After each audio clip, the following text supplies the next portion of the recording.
Tuhan itu tahu kemampuanmu. Tuhan tahu kekuatanmu. Dia tidak akan mengizinkan persoalan yang saudara hadapi itu melebihi kekuatanmu. Puji Tuhan, shalom jemaat yang dikasihi Tuhan. Mari sebelum kita mendengarkan renungan firman Tuhan pada hari ini, kita berdoa terlebih dahulu. Terima kasih Yesus, waktu yang sangat indah untuk kami dapat merenungkan firman-Mu. Urapi setiap kami, sehingga setiap kami yang mendengar, kami juga memiliki keinginan yang kuat untuk melakukan firman-Mu. Terima kasih, Roh Kudus tolong kami. Dalam nama Tuhan Yesus. Haleluya. Amin. Puji Tuhan, jemaat yang dikasihi Tuhan. Bila satu saat saudara curhat atau saudara ini menyampaikan pergumulan saudara entah kepada hamba Tuhan atau kepada kenalan saudara, sahabat atau orang tua atau siapapun itu, kalau saudara mengatakan pergumulan saudara begitu sangat sulit, begitu sangat berat, begitu sangat membuat saudara itu susah sekali. Lalu orang yang saudara ajak ngomong-ngomong ini, orang itu hanya menjawab, masalahmu itu biasa, enggak berat kok.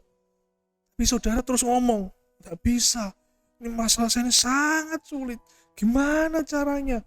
Sampai kapan saya harus begini?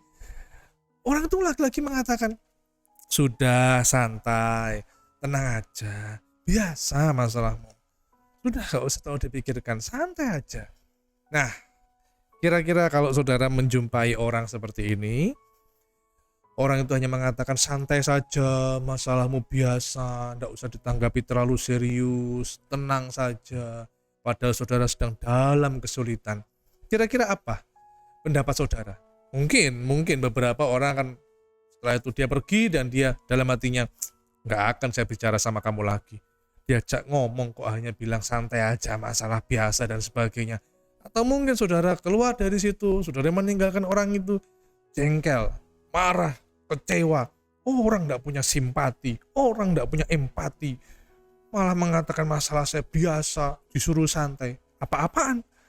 Saudara, kalau misalnya kita termasuk orang yang seperti ini, jengkel, kecewa, marah, saudara, karena menjumpai orang yang mengatakan pada masalah kita biasa, maka ada satu tokoh di Alkitab yang saya bilang, ya ini hamba Tuhan, seorang rasul yang juga tidak punya simpati, tidak punya empati. Dialah Rasul Paulus.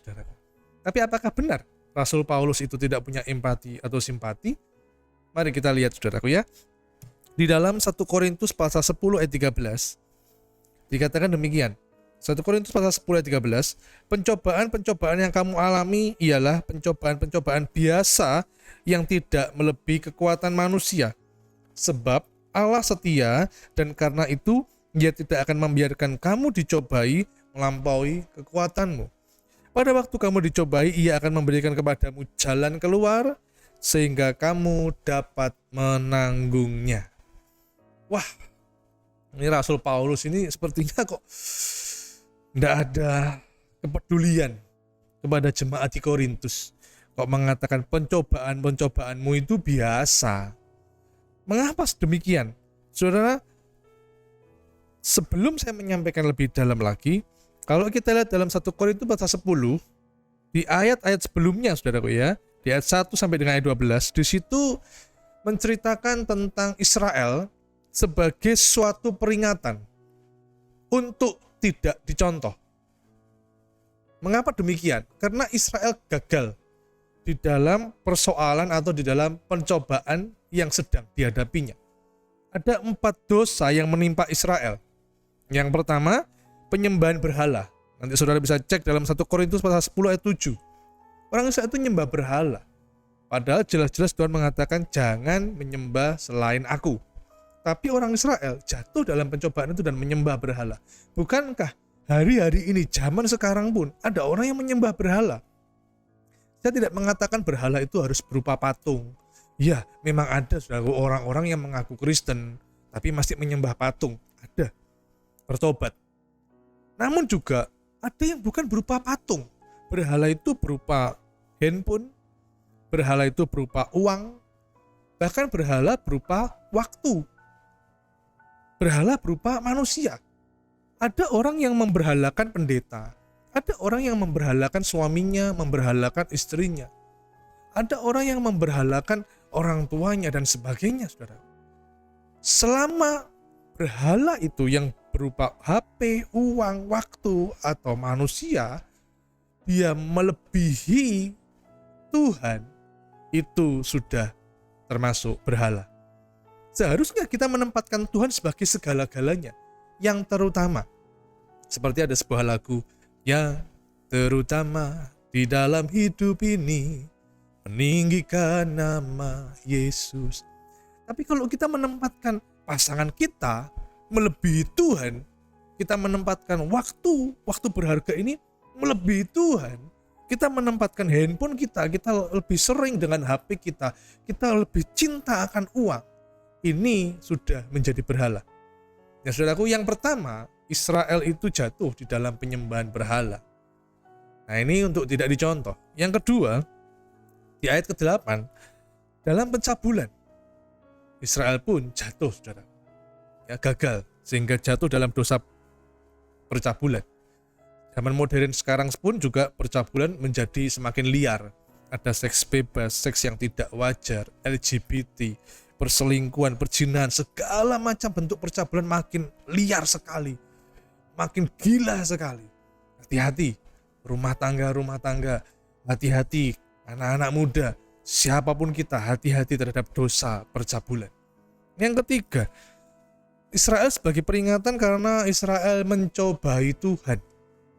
Di ayat ke-9, terang-terangan mereka melawan Allah. Israel yang sudah dibebaskan Allah dari perbudakan di Mesir, justru mereka berbalik melawan pembebasnya, melawan Allah sendiri, mencobai Tuhan. Dan yang keempat, Israel bersungut-sungut. Ayat ke-10, mereka tidak terima, mereka tidak bersyukur, sehingga mereka dibinasakan oleh malaikat maut. Kenapa? Karena bersungut-sungut. Saudara, inilah latar belakang Paulus mengatakan pencobaan-pencobaan yang kamu alami itu biasa. Mengapa demikian? Karena Tuhan itu sudah menyediakan pertolongan. Israel itu gagal karena mereka tidak bersandar pada Tuhan. Mereka menganggap tidak apa-apa, dosa sedikit-sedikit tidak apa-apa, melawan Tuhan tidak apa-apa, hati-hati, bersungut-sungut tidak apa-apa, hati-hati, saudara. Ini sudah peringatan Israel itu supaya tidak kita ikuti apa yang sudah dilakukan orang Israel. Mari kita masuk sekarang. Mengapa dikatakan pencobaan itu biasa? Kalau saudara suka dengan judul khotbah, saya beri judul renungan saat hari ini dengan judul pencobaan itu biasa. Mengapa dikatakan biasa? Yang pertama, kita bisa cek 1 Korintus pasal 10 ayat yang ke-13a, dikatakan karena pencobaan itu tidak melebihi kekuatan kita. Ya, karena tidak melebihi kekuatan kita sehingga biasa. Saudara, kalau hari ini saudara tidak setuju dengan apa yang saya sampaikan ini, pencobaan saudara itu tidak melebihi kekuatan saudara, tapi saudara mengatakan, tidak bisa, saya nggak kuat. Percayalah, kalau engkau sedang menghadapi sebuah pergumulan yang berat, berarti Tuhan itu tahu kemampuanmu. Tuhan tahu kekuatanmu. Dia tidak akan mengizinkan persoalan yang saudara hadapi itu lebih melebihi kekuatanmu. Itu sudah janji firman Tuhan. Dikatakan pencobaan itu biasa karena tidak melebihi kekuatanmu. Tuhan izinkan ada persoalan yang tidak melebihi kekuatan kita. Contohnya, Ayub. Iblis itu mengajukan proposal dulu kepada Tuhan. Ya, dia sebelum mencobai Ayub, Iblis minta izin dulu kepada Tuhan. Dan Tuhan memberi izin asal tidak diambil nyawanya. Berarti ada batasnya. Ada batasnya seberapa Ayub kuat, itu Tuhan tahu. Dan Tuhan bilang kepada Iblis, asal tidak engkau jamah, tidak engkau ambil nyawanya. Nah saudaraku, demikian pula kita. Kalau ada persoalan yang kita hadapi, itu sudah seizin Tuhan. Tidak akan melebihi kemampuanmu, tidak akan melebihi kekuatanmu. Kalau hari ini ada saudara yang merasa capek, putus asa, lelah dengan kesulitan hidup, soalan yang belum selesai, mari kita baca dalam Yesaya pasal 40 ayat ke-29. Dikatakan demikian, dia memberi kekuatan kepada yang lelah dan menambah semangat kepada yang tiada berdaya. Tuhan memberi kekuatan kepada saudara yang lelah dan menambah semangat kepada saudara yang tiada berdaya. Setiap apa yang kita alami itu merupakan sebuah ujian yang diizinkan Tuhan. Makanya ujian anak SD itu berbeda dengan ujian anak SMP, berbeda pula dengan ujian anak SMA. Berbeda juga dengan ujian mahasiswa yang kuliah, beda sekali. Kenapa? Sesuai dengan ukuran kemampuan mereka. Tidak mungkin anak SD diberi ujian anak SMP. Anak kelas 2 SD diberi ujian tentang fisika. Ya sangat tidak mungkin, saudara. Karena itu, mari kita bergantung kepada Tuhan. Dia sumber kekuatan kita. Sebelum kita masuk di poin kedua, di dalam 1 Korintus pasal 2 ayat ke-5, supaya iman kamu jangan bergantung pada hikmat manusia, tetapi pada kekuatan Allah. Kalau hari-hari ini kau merasa tidak sanggup, mari, ayo bergantung kepada kekuatan Allah. Yang kedua, mengapa dikatakan pencobaan itu biasa? Karena kita punya Allah yang setia. Di ayat 13b, dikatakan karena Allah itu setia. Ini yang bisa menjadi pegangan kita. Meskipun pencobaan itu tidak melebihi kekuatan kita, tapi kalau tidak ada Tuhan yang setia, kita bisa hancur. Terpujilah Tuhan, kita punya Tuhan yang setia. Kita punya Allah yang setia. Untuk apa? Untuk apa kesetiaan Allah? Untuk memberikan izin. Apakah ini diperbolehkan? Ada pencobaan atau tidak? Itulah kesetiaan Tuhan. Dia tidak akan jauh dari kita. Dia tidak akan meninggalkan kita. Saya masih ingat dulu waktu sudah sangat lama, anak saya waktu itu kira-kira usia 3 tahun atau 4 tahun. Ya, anak usia segitu kan lagi senengnya lari gitu ya. Jadi waktu itu saya ajak di supermarket yang sangat besar, di salah satu mall di Surabaya. Lalu dia lari di supermarket itu. Lari ke sana, lari ke sana. Nah, saya sama istri saya kecapean juga mengikuti kemauannya dia, lari sana, lari sana. Akhirnya ya sudah, saya bilang sama istri saya, kita coba memantau saja dari jauh. Dan anak saya lari tanpa melihat ini masih didampingi papa mamanya atau enggak. Pokoknya dia lari sana, lari sana, lari sana, lari sana. Saya dari jauh memandang, istri saya juga memandangi anak saya. Lalu dia lari ke lorong yang ini, lari ke lorong yang ini. Tiba-tiba dia sadar, loh, mana ya papaku? Loh, mana ya mamaku? Lalu dia cari kami.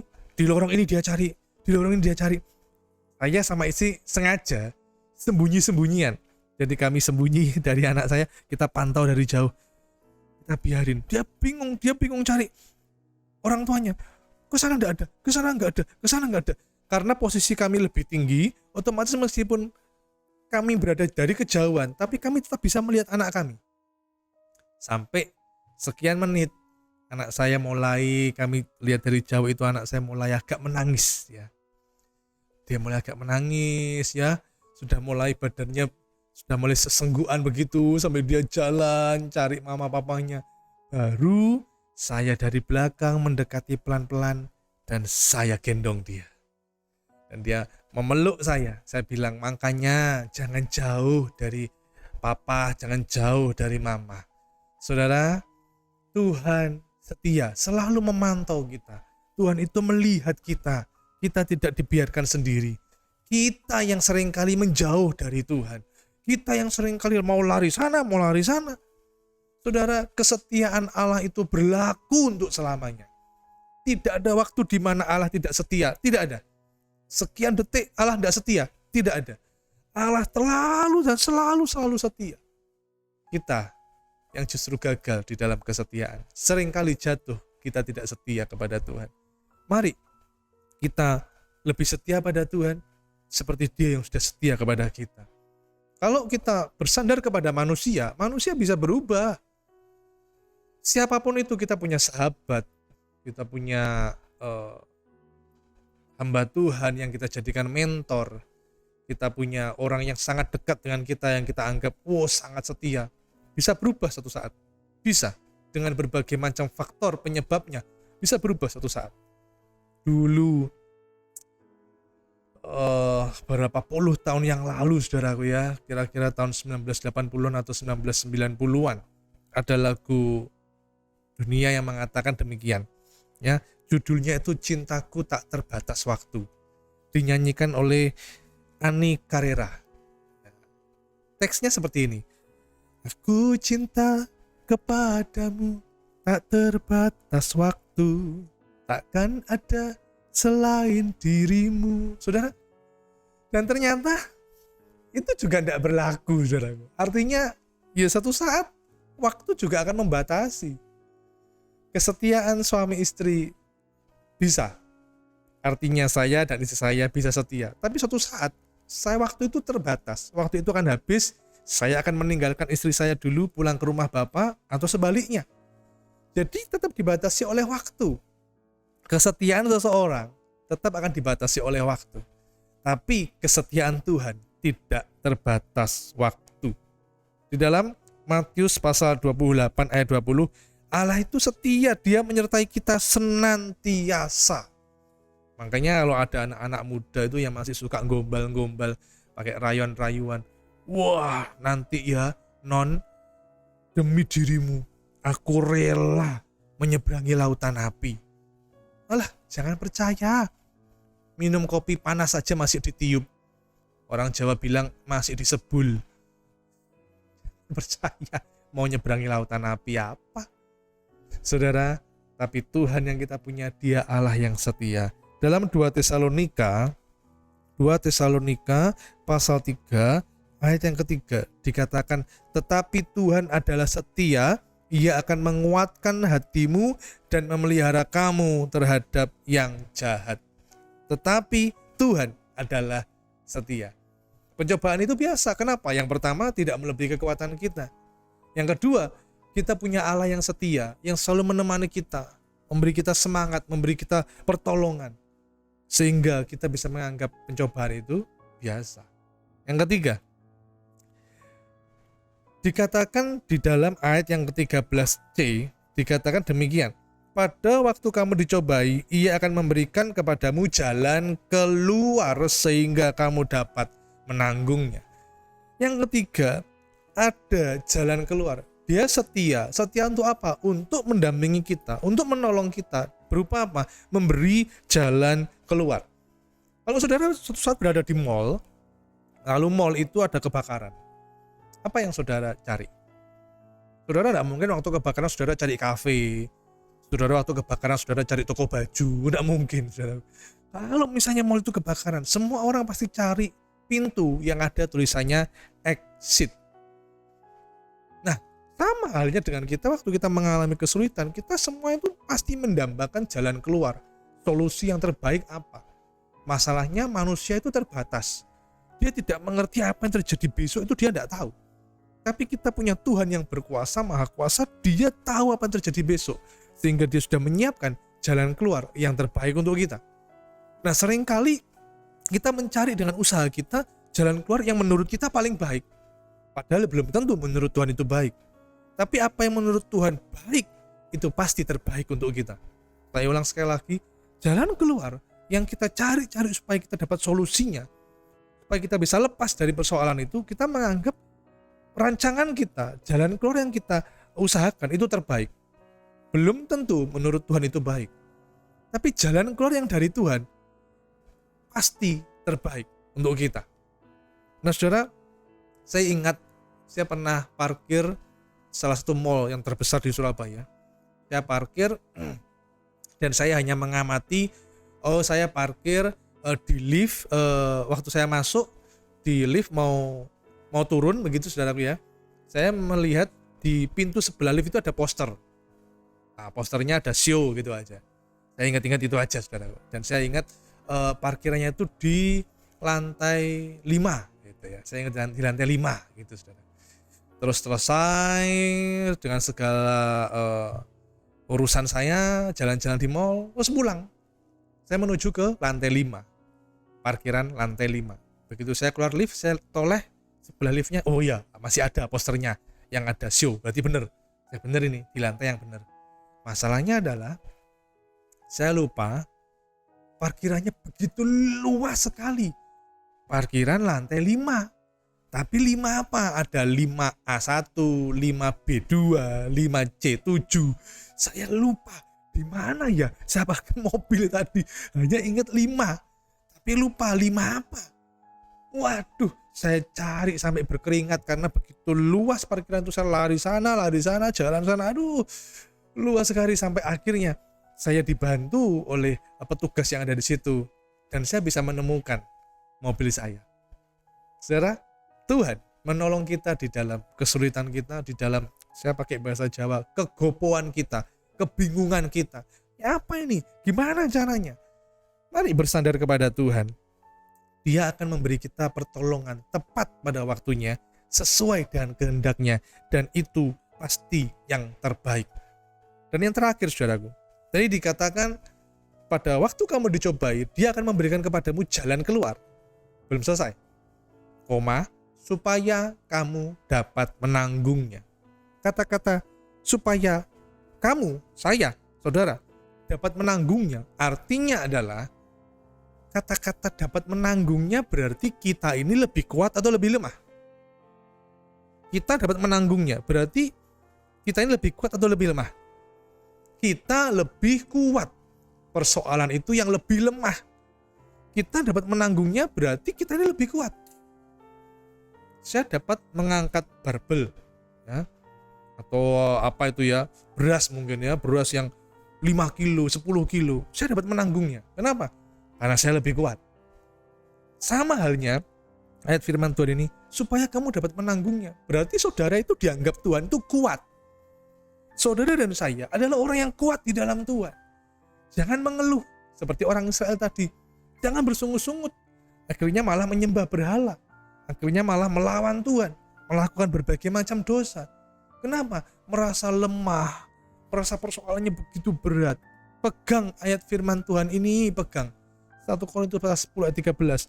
Pencobaan-pencobaan yang kamu alami ialah pencobaan biasa yang tidak melebihi kekuatan manusia. Sebab Allah setia dan karena itu ia tidak akan membiarkan kamu dicobai melampaui kekuatanmu. Pada waktu kamu dicobai, ia akan memberikan kepadamu jalan keluar sehingga kamu dapat menanggungnya. Saudara, dari ayat ini, biarlah renungan firman Tuhan yang kita dengarkan ini menjadi kekuatan untuk kita, semangat untuk kita tidak putus asa. Kenapa? Karena pencobaan saudara dan saya itu biasa. Yang kedua, kita punya Allah yang setia. Dia tidak akan meninggalkan kita, justru dia selalu menemani kita. Untuk apa? Yang ketiga, untuk memberikan jalan keluar. Tujuannya apa? Supaya saudara dan saya dapat menanggungnya. Amin untuk firman Tuhan. Mari kita berdoa. Kami bersyukur, kami dikuatkan kembali. Iman kami kokoh kembali. Karena Tuhan yang menolong kami. Kami punya Tuhan yang hebat. Kami percaya masalah yang kami alami tidak selamanya terjadi. Kami percaya suatu saat masalah yang kami alami pasti berhenti. Ada jalan keluar yang disediakan Tuhan yang setia. Kami bersyukur Tuhan, Engkau menolong kami untuk kami melalui masa-masa sulit. Kami tidak sendiri, kami punya Tuhan yang memberi kami kemampuan, ketenangan, damai sejahtera, hikmat untuk kami dapat menyelesaikan pencobaan-pencobaan ini. Terima kasih Yesus. Kami bersyukur di dalam nama Tuhan Yesus. Haleluya. Amin.